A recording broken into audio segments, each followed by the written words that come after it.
उपमुख्यमंत्री अजितदादा पवार हे अर्थ खात्याला गोचिडासारखे चिटकून बसलेत असं म्हणत ओबीसी नेते लक्ष्मण हाकेंनी अजित पवार यांच्यावर टीका केली आहे। अजित पवार आम्हाला कधीच जवळचे वाटले नाही, कारण ते ओबीसींच्या निधीबाबत कायम दुय्यम वागणुकीची भूमिका घेतात असं हाके म्हणाले। तर लक्ष्मण हाकेंसारख्या ढेकणांची अजित पवारांवर टीका करण्याची पात्रता नाही असं म्हणत राष्ट्रवादीचे प्रवक्ते सूरज चव्हाण यांनी प्रत्युत्तर दिलंय। तर बेदखल माणसांच्या टीकेकडे लक्ष देत नसल्याचं सुनील तटकरे यांनी म्हटलंय।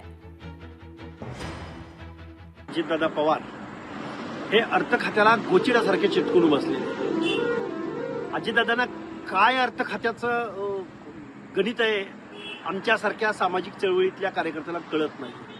कारण अजितदादा पवारांनी गेल्या 20 वर्षापासून अर्थ खात्यावर किंवा अर्थमंत्री पदावर असताना आमच्या ओबीसींच्या बाबतीमध्ये एससी एसटीच्या निधी बाबतीमध्ये कायम दुय्यम वागणूक त्यांनी दिलेली आहे। विजय एनटीच्या महामंडळाला पैसे नाहीत, महाज्योतीला पैसे देताना हात आकडता घेतात, ओबीसीच्या पीएचडी करणाऱ्या मुलांच्या बाबतीत वादग्रस्त वक्तव्य करतात, महाज्योतीच्या इमारतीला ऑफिसला पैसे देत नाहीत, एका बाजूला सारथीची इमारत मात्र एखाद्या शेअर मार्केटला लाजवेल अशा पद्धतीची उभे करतात। त्यामुळे अजितदादा पवार हा असंवेदनशील माणूस आहे।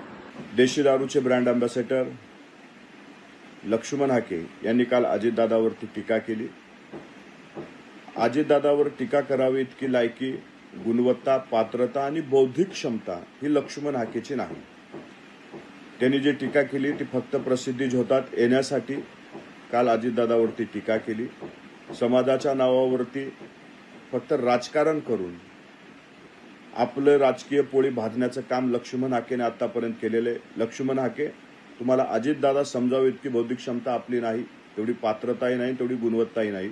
अदखलपात्र व्यक्तींच्या वक्त्यांवरती काय फारशी बोलण्याची आवश्यकता नाही, कारण माझ्या पक्षाच्या प्रवक्त्यांनी या बाबतीमध्ये पक्षाची अधिकृत भूमिका त्या ठिकाणी मांडलेली आहे। त्यांना काय फारसं मी महत्व देऊ इच्छित नाही, पण कोणाच्या म्हणण्यामुळे नाहीच।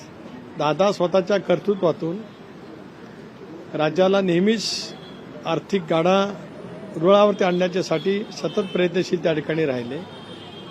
अर्थ आणि नियोजन विभागाला त्यांनी दाखवलेली दिशा महाराष्ट्रातल्या स्थापनेपासूनच्या इतिहासातली अत्यंत महत्वाची त्या ठिकाणी राहिलेली आहे। त्यामुळे असे बेदखल माणसं ज्यावेळेला टीका करतात त्याची प्रदेशाध्यक्ष म्हणून मला काय फारशी दखल घ्यावी असं वाटत नाही। लोकशाही मराठी ऐका, पहा, जागरूक रहा।